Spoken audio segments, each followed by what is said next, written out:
your life. America's most talked about program is brought to you by America's most talked about cosmetics, Hazel Bishop long-lasting lipstick, Hazel Bishop long-lasting nail polish, and Hazel Bishop long-lasting complexion glow. And now, Mr. This Is Your Life himself, Ralph Edwards.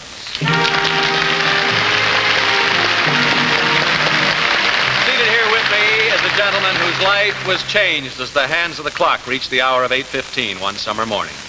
Good evening, sir. Good evening. Would you tell us your name, please? Kiyoshi Tanimoto. Tanimoto. Yes. And your occupation, Mr. Tanimoto? Minister, Christian minister. Right. Yes. Reverend Tanimoto. Yes. When did you arrive in this country?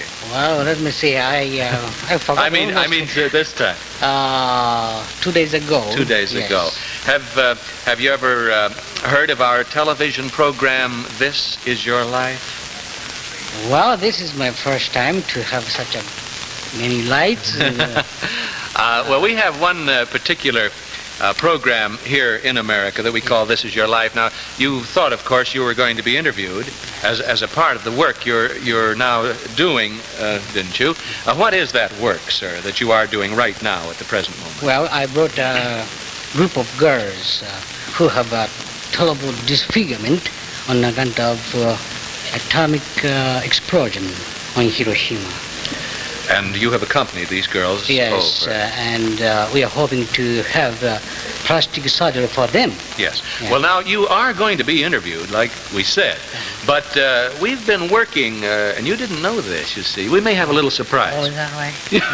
We've been working for weeks with your friends Norman Cousins, editor of the Saturday Review, and John Hershey, author of the best-selling novel Hiroshima, and Dr. Marvin Green, and many others, as well as members of our State Department, to bring you to our stage tonight. Oh, that's a wonderful. So that we could retell the story of your life. Now, the facts are between the covers of this book, Reverend Kiyoshi Tanimoto, This Is Your Life. This is our sponsor down here, Hazel Bishop. You see, I have to explain that because he'll wonder who this person is probably down here.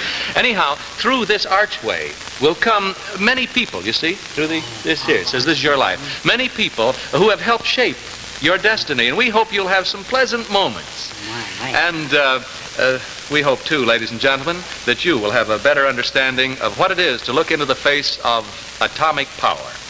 Now, we'll pick up the threads of your life in a moment. Reverend Tanimoto, right now, just relax a moment. While Bob Warren, he's our announcer. You see, they have announcers, a wonderful man. People love him here in America. He has something very special to tell all the girls in our audience. Bob? Yes, Ralph, and ladies, that something special is right here in this bottle of Hazel Bishop's fabulous new nail polish that stays on beautifully twice as long as any other without chipping. Now, here's a test that proves it. Now, I'm sure that all of you ladies know what this is. It's a metal scouring pad that cleans pots and pans. You know how those little sharp edges will cut away almost anything. Well, let's see what they do or don't do to this young lady's Hazel Bishop nail polish. Now, watch. She's going to rub that metal scouring pad over her nails hard, really hard, like that, and again. And again. Now, take a look. Her Hazel Bishop polish still looks wonderful. There's not a sign of a chip anywhere. Now, girls, it's obvious that when Hazel Bishop's new polish withstands a test like that, it'll stay on your nails beautifully days longer than any other. So treat yourself to a professional Hazel Bishop manicure at your beauty shop, or get an economical bottle of Hazel Bishop's new, longer-lasting nail polish wherever you buy your Hazel Bishop lipstick. Thank you very much, Bob Warren. I've been briefing Reverend Tanimoto on the show here. He's a little surprised. Now, Reverend Tanimoto, are you ready to turn the pages in this book and share with us your experiences? All right, then. August 6, 1945, Hiroshima, Japan. This is your life, Kiyoshi Tanimoto.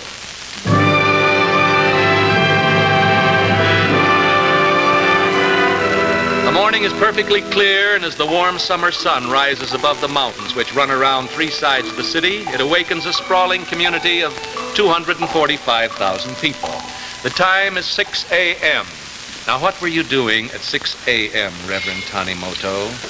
Well, I wake up and I was trying to evacuate some belongings of my church into country. I see. Yes. To another friend's house? Yes. Were you expecting a bomb attack? Yes, we thought something special will be given to us. up until that time we had no bombing at all, even though other cities are already bombed. Yes, so at 6 in the morning, you're lending a helping hand to a member of your parish when suddenly the piercing blast of the air raid siren goes off. Did you run for cover? Not when the siren blew, did you? You were used to that. Every morning it went off, right, didn't yes. it? As I understand, there were U.S. Army reconnaissance planes flying overhead most of the time. And so this was taken for granted, this air raid siren. That's right, yes. As might happen even today in any typical American community, the sound of an air raid siren, even at 6 in the morning, is not taken too seriously. At 0600 on the morning of August the 6th, 1945, I was in a B-29 flying over the Pacific. Destination, Hiroshima. A voice and a man whose life is destined to be woven up in the threads of your own, Reverend Tanimoto. Now, we'll meet him later on in our story. Right now, it's after 8. You pause to rest for a moment in the garden of Mr. Matsui's house. That was the friend who was helping you carry your belongings. Looking out, you can see Hiroshima lying ahead of you. You could be looking at Buffalo, New York, Boston, Massachusetts, St. Louis, Missouri, Seattle, Washington. But this is Hiroshima, Japan. And the morning is quiet, very peaceful.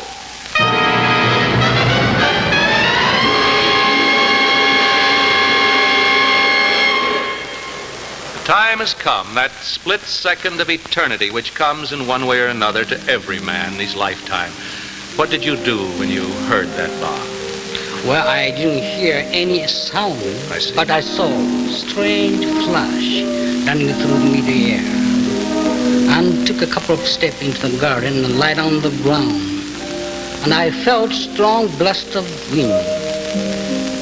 And then I got up and saw many houses behind me destroyed. You were between two rocks, more or less, weren't you? And as the terrible pressure from the concussion throbbed through your head and bits of board and tile from Mr. Matsui's house fell on you, your mind must have lived through a lifetime, back to days when the peaceful sound of temple bells called the faithful Buddhist to prayer. Back to June 27th, 1909, and your birth in Shikoku, not too far from Hiroshima. You're the youngest of 8 children. Your father proudly goes to the town hall and registers your birth and inheritance. And you go through grammar school and are a bright young scholar, faithful to the religious teachings of your father. But then something happens that is to change and help shape your whole life. Kiyoshi decided that he wanted to enter theological school and become a Christian minister. Well, now that voice belongs to somebody who was very dear to you in your youth. I want you to look at our archway here, Reverend Tanimoto, because coming through it is Miss Bertha Starkey of Warrensville, Ohio. Here's Miss Starkey.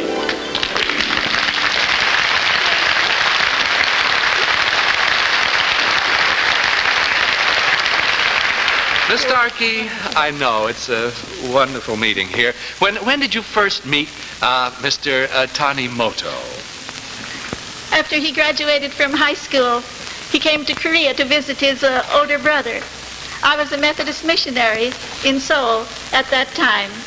And when he decided that he wanted to enter theological school, he came to me for advice. Yes. Did you have your family's permission to do this, Mr. Tanimoto? My father was a strong Buddhist believer and opposed my Christian faith. And your mother? Mother didn't know what Christianity was, but permitted me to go to a Christian church. It was her death that convinced you to become a minister. Yeah, that's right. Kiyoshi enrolled at a Methodist theological school in Japan, didn't he, Miss Starkey? Yes, he did. And when he finally told his father what he had done, his father was so furious that he went to the town hall, struck Kiyoshi's name from the family register, thus publicly declaring him no longer a member of the family. Mr. Tanimoto calls you Mama Starkey, I believe. Isn't that right, Reverend Tanimoto? Yes, he does. Disowned by his father and estranged from his family, and of course his mother passed on. with no too. mother, he asked me to be his parent. I was so proud and so glad to do so. And then later on, I was proud too to introduce him to the girl who was someday to become his wife. Well, thank you, Miss Bertha Starkey. You see Mama later on.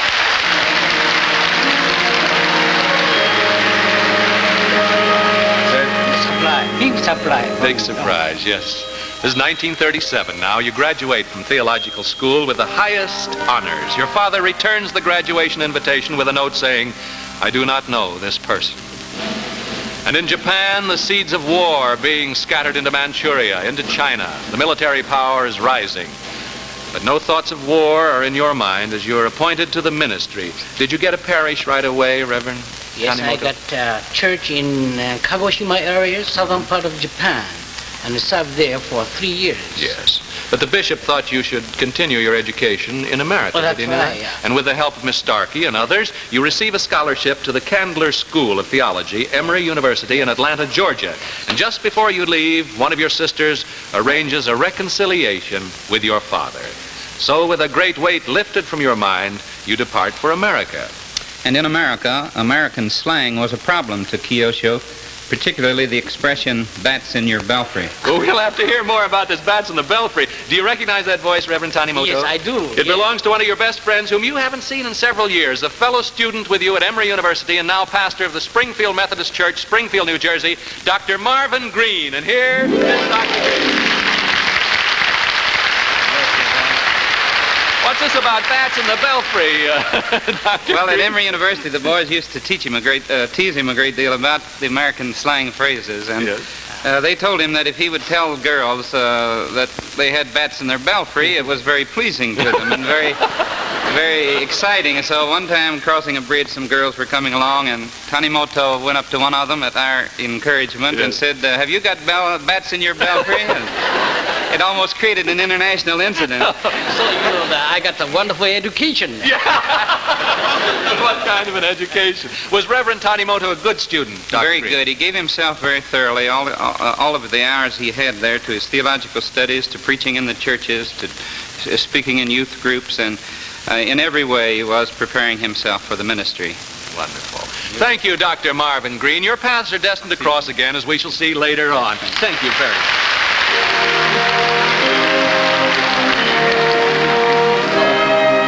1940, you graduate from Emory University, an ordained Methodist minister, and are assigned to a church right here in Hollywood, not too far from where you're sitting right now. What church was it, Reverend Tanimoto? Hollywood Independent Church. Yes, a Japanese-American Yes. church. You preached there for 3.5 months and are loved by your congregation. Now, we told you, Reverend Tanimoto, we had some pleasant moments for you. Would you come with me, sir, just for a moment? I want you to look into the faces of these people right out here. Now, do you recognize any of them there? They're members of the Hollywood Independent congregation who came here tonight just to see you again. There they are.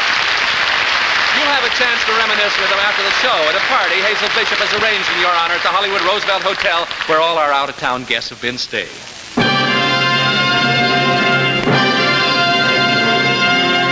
December 7th, 1941. Our world is at war. Now, where were you on that December 7th, Reverend Tanimoto? Yes, at Pearl Harbor time. Oh, I was in Okinawa. Yes.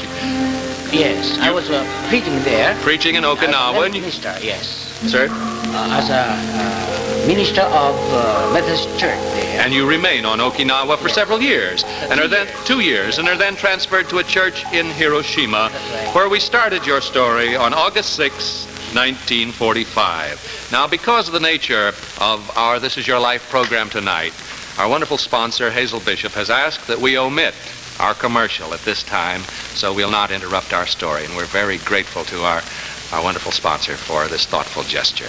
Now back to This Is Your Life, Reverend Kiyoshi Tanimoto, in Hiroshima, August 6, 1945.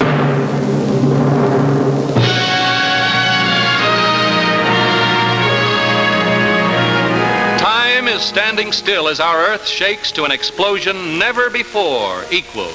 In a daze, you pull yourself from your position between the two garden rocks. From your vantage point, you again look out over the city. You started to tell us what you saw. What did you see?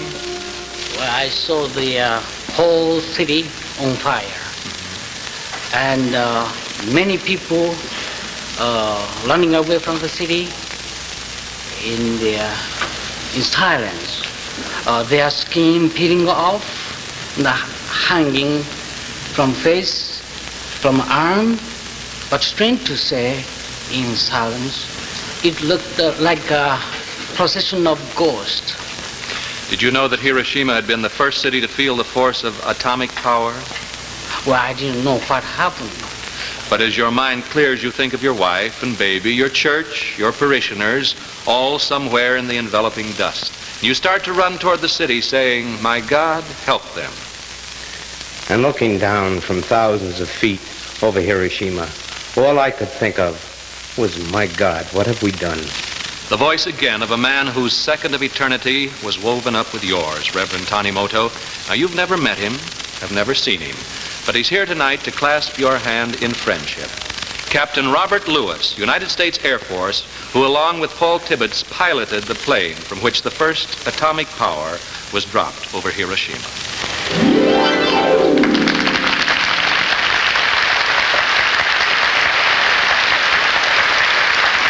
Captain Lewis, come in here close, and would you tell us, sir, of your experience on August 6, 1945?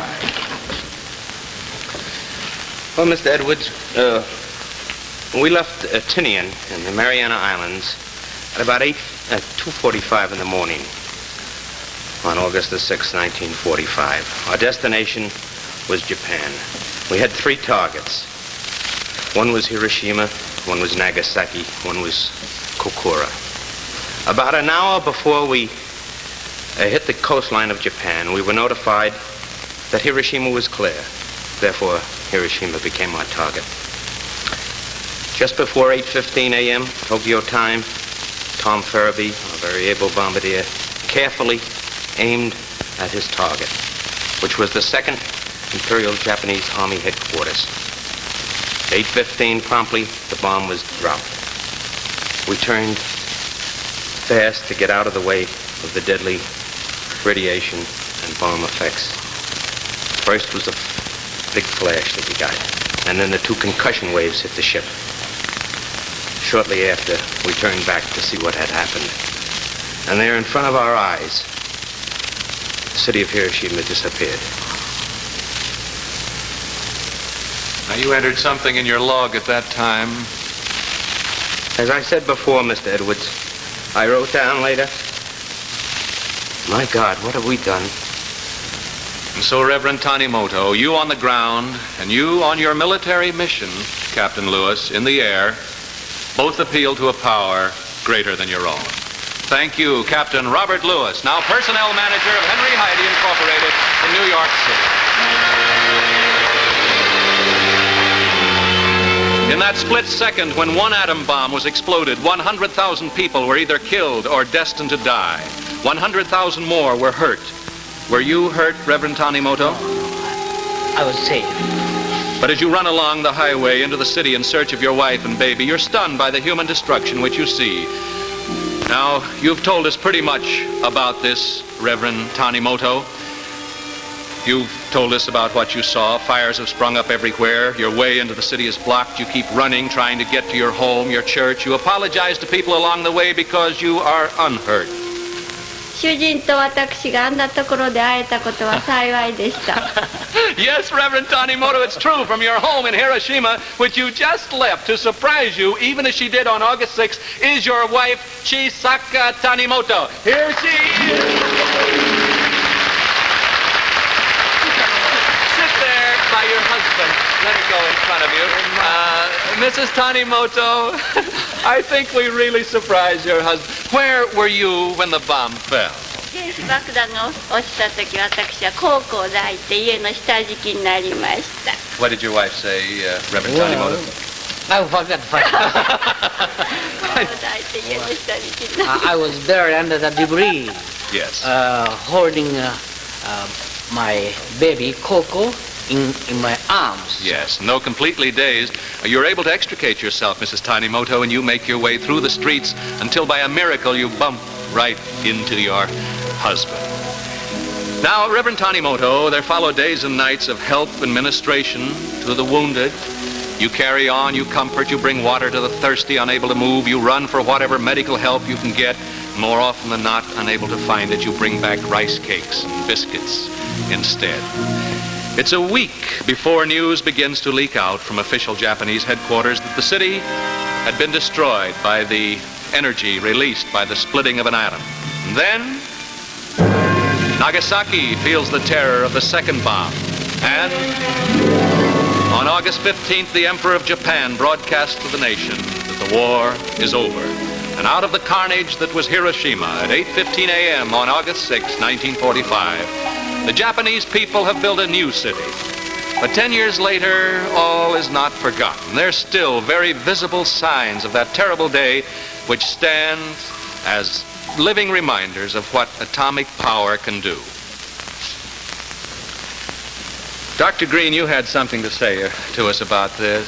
Tanimoto decided to do something about that, Mr. Edwards. Organize some help for these girls who had been students together and whose bodies had been badly disfigured and maimed, and he felt that to bring them to the United States was where they could get plastic surgery and help them alleviate some of their suffering. Yes. Isn't it true, Dr. Green, that much medical research is being done by our own government as well as the Japanese government at Hiroshima? Yes, that's quite true, but that research has taken the direction of diagnosis rather than of actual treatment to bring about recovery. Thank you, Dr. Green. So with the help of a committee composed of such people as Norman Cousins, John Hershey, Pearl Buck, Dr. Green here and others, the Hiroshima Peace Center Associates is formed. What is its purpose, Reverend Tanimoto? To help social rehabilitation of Hiroshima. I see. Now, ladies and gentlemen, Monday, May 9th, 25 girls from Hiroshima arrived in New York City via U.S. Army transport. They're being treated surgically at Mount Sinai Hospital at absolutely no cost. And tonight, we would like you to meet two of these girls. Both have lived through the terror of an atomic bombing. To avoid causing them any embarrassment, we'll not show you their faces. May I present Miss Takoya Minowa and Miss Todaka Emory.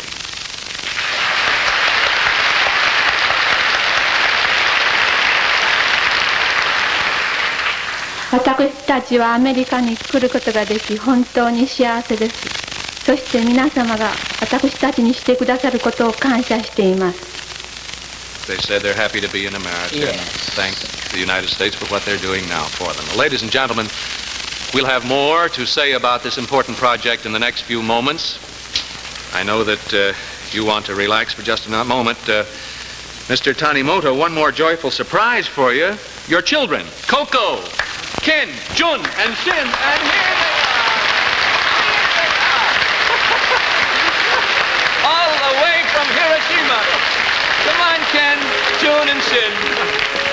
This is your life, Kiyoshi Tanimoto, a man of God who looked into the face of eternity in that awful moment when the world stood still, and who is now courageously building a monument to peace out of the ashes of Hiroshima.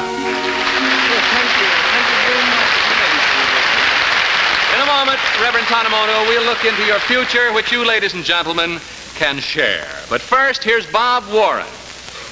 You know, it's amazing how many of you write in to tell us you don't talk enough about Hazel Bishop nail polish. Well, tonight, I want you to meet one of our enthusiastic Hazel Bishop users, Mrs. Arthur Johnson of St. Louis, Missouri. Hi, Mrs. Johnson. Hello, Mr. Warren. Mrs. Johnson, would you mind telling us your experience with Hazel Bishop nail polish in your own words? Well, it's just like I told you in my letter. My nails take a terrific beating. My hands are always in hot, soapy water. And I do a lot of typing, too. Well, I'd just about given up wearing all polishes because I'd put them on one day and they would start to chip the next. Then a friend told me about Hazel Bishop. I just can't stop raving about it. Look, my Hazel Bishop polish has been on for almost 7 days, and there's not a chip anywhere. I just love it. Thank you very much, Mrs. Johnston. Now, ladies, tonight or tomorrow, you treat yourself to Hazel Bishop long-lasting nail polish. Right, thank you very much. Reverend Tanimoto, this is Koko, Koko, Shin, Shin, Ken, Ken, Jun. Jun. Look so the American children can see our wonderful visitors from Hiroshima. Hazel Bishop is presenting you with a 16mm film of this program and a 16mm Bell & Howell sound projector so that you can play it on back in Japan. And also this 16mm Bell & Howell movie camera, you see. And for Mrs. Tanimoto, Hazel Bishop has asked Marshall Jewelers in New York to design this 14-karat gold charm bracelet that we have for you. Jewels of happy moments in your life there, too. Reverend Tanimoto, we know how we have cufflinks for you here, too, sir. We know how hard you've worked to make it possible for these 25 girls to come to the United States for medical aid. And we know, too, that there are many, many more people in Hiroshima and Nagasaki who were children back in 1945 and who are reaching maturity now and who will never know a normal, happy life without immediate medical and surgical help. Now, we're sure that there are many among our viewers tonight who will want to share in Reverend Tanimoto's dedicated life.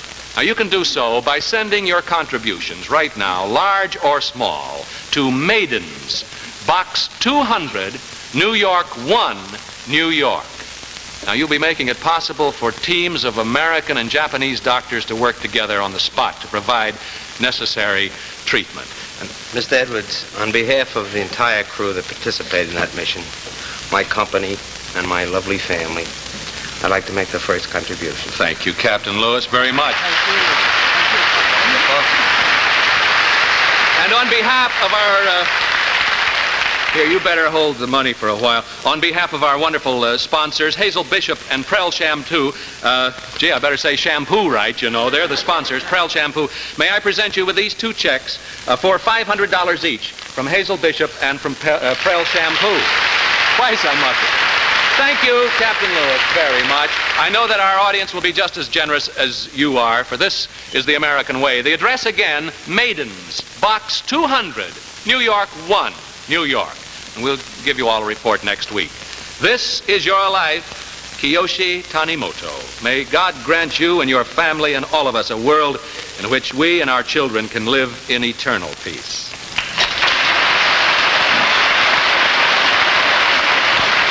Friends, I know that you're greatly moved by hearing about the efforts being made for these young women, and I'm sure that many of you will be eager to help them regain the beauty that might have been lost. I'm sure they will, Bob. And if you'll accept a change of mood now, I'd like to tell you a bit about wonderful, extra-rich Liquid Prel Shampoo.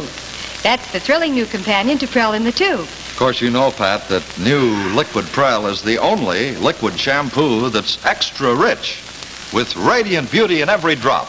Liquid Prel's wonderful new extra-rich formula makes a richer, more effective lather. Well, I guess that's why it leaves my hair looking so radiantly alive, really shining, more than I ever dreamed it could. May I say, your hair is just about the loveliest it's possible to be. It's radiant and really shines, and yet every wave is in place. There are no wisps and no scolding locks. I notice your hair always looks so well-groomed. Oh, that's Prel again. Pat, right here. It's great in the handy tube.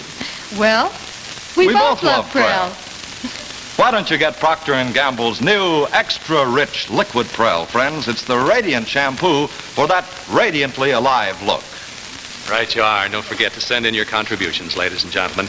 Well, we'll be looking forward to seeing you again next week, when This Is Your Life brings you the story that deals with the subject uppermost in most of our minds today. I know you won't want to miss it. See you then. Good night. Good night, Coco. Wait. Our guests all fly into Hollywood by TWA, Trans World Airlines, who now fly the newest and most luxurious airplane in the skies. Fly the finest. Fly TWA Super G Constellation. This Is Your Life is a Ralph Edwards production, produced and directed by Axel Grunberg.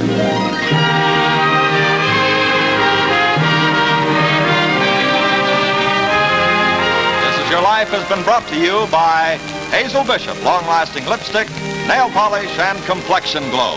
Next week, This Is Your Life will be brought to you by Prel Shampoo.